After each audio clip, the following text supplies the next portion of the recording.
জানো তো, কাল রাতে খুব ঝড় বৃষ্টি হয়েছিল, আর এতটাই রাতে হয়েছিল যে আমি ছাদে আসতে পারছিলাম না। তাই সকালবেলা ছাদে চলে এসেছি যে গাছগুলো ঠিকঠাক আছে কি না।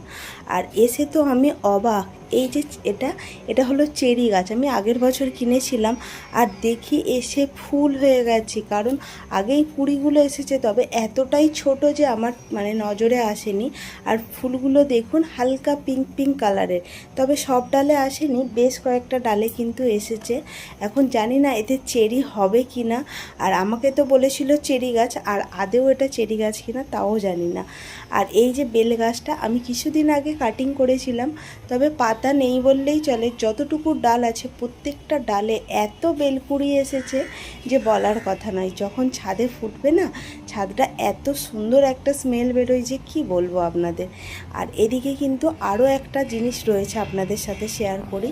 তবে এবছর আমি বেশি গাছ লাগাইনি একটা বিশেষ কারণে, সেটাও কিন্তু পরে আপনাদের সাথে শেয়ার করব। আর এই দেখুন লঙ্কা গাছগুলোই কত পরিমাণে লঙ্কা হয়েছে। এত ছোট্ট গাছটা কিন্তু এক একটা ডালে 7-8টা করে লঙ্কা হয়েছে। আর সাইজগুলোও দেখুন কত বড় বড় লঙ্কা। তো আমার গাছ লাগাতে কিন্তু বেশ ভালো লাগে। আর এই পুদিনা গাছটা দেখুন কত সুন্দর হয়েছে।